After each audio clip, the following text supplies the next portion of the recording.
This is a Fox News Alert. I'm Doug McKelway in for Brett Baer. It had been 275 days since Hillary Clinton held a formal news conference. She has just landed in Illinois aboard her new campaign plane, and she has finally taken questions from media members traveling with her today. This is a tape feed of that reporter gaggle. Let's listen now.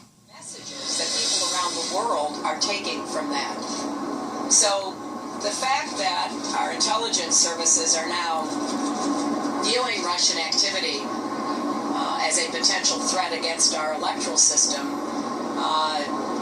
raises further questions about Trump, and I think those are questions the American people should be asking and answering. Madam Secretary, the FBI report cited several instances in 2009 where you could not recall facts about the classification system, about how you were trained when you went in, about what you did when you left, all of this on archiving.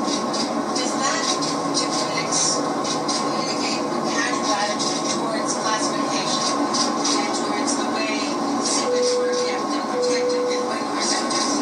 No, not at all, Andrea. You know, I went into the State Department understanding classification. I'd been on the Senate Armed Services Committee for years before I was Secretary of State.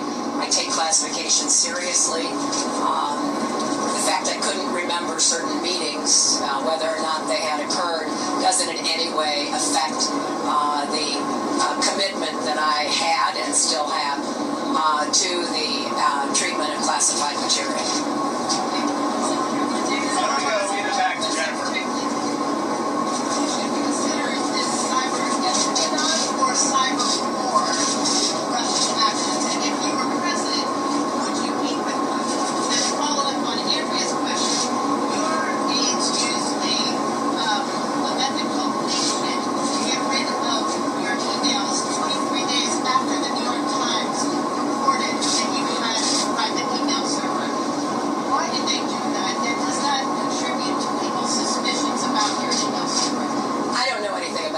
That was not something that I was aware of, and I think that the facts point out that there was no connection. It wasn't something that, as far as I understand, that was related. With respect to the first question, I am not comfortable using the word war. I don't want to use that. I think that's the kind of loose talk that we have had too much of in this campaign. I do view it as a threat from an adversarial foreign power, and I believe that Putin and the team around him certainly believe that there is some benefit to them for doing this. As Tim Kaine said yesterday, this is like Watergate, only now in cyber time. You know, breaking into the Democratic National Committee, either physically or into electronic files to withdraw information to be used for political purposes.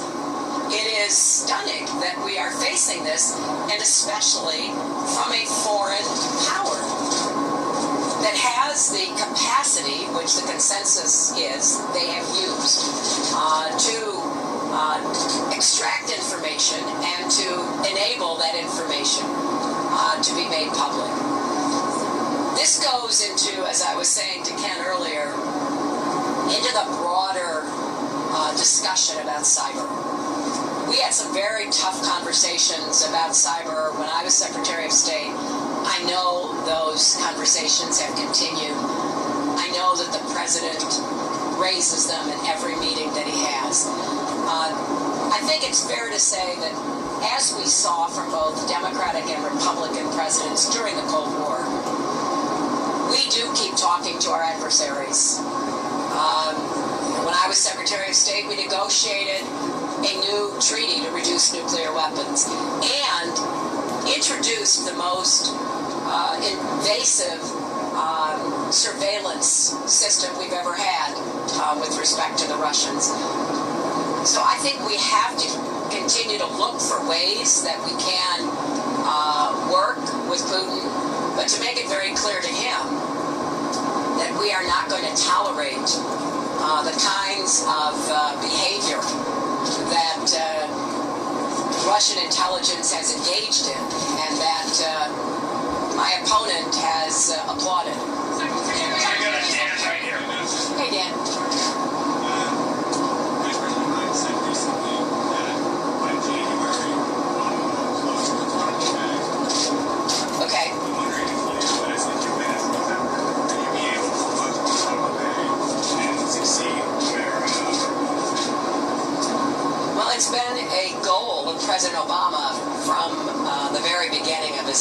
administration, and it should remain the goal of the next president.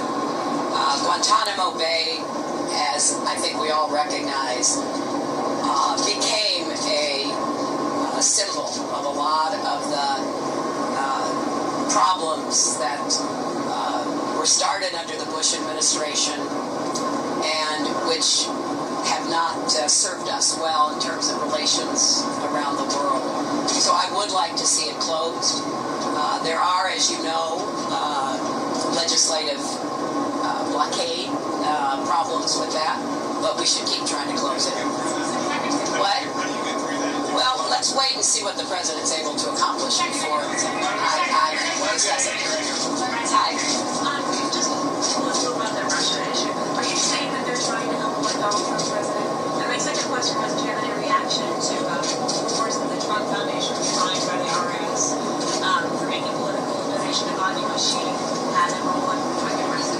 Yeah, the first question is about the Russians, and do I think they're trying to help Trump?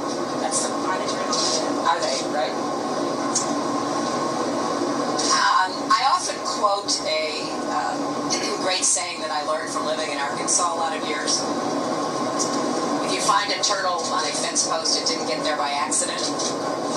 I think it's quite intriguing that this activity has happened around the time Trump became the nominee.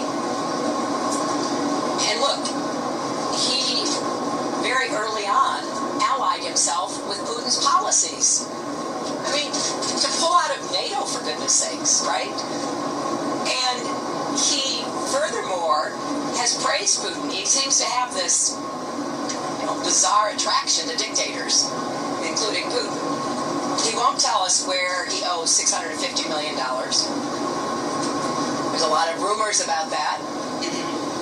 And he has, made it clear that he doesn't particularly care whether Putin and the intelligence services attack American institutions. So, get some water.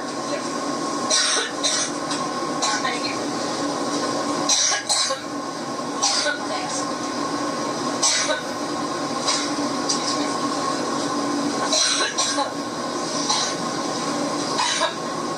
I'll be right back.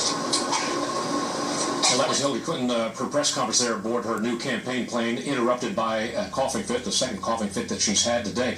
This press conference, the first in 275 days, brought to you by virtue of the fact that she does have a new campaign plane on which the embedded reporters who have been covering her for the better part of 2 years now have access to her, and she accommodated that by coming back to their section of the plane and answering some substantive questions. We'll have more of that and more on that with the panel later in this program.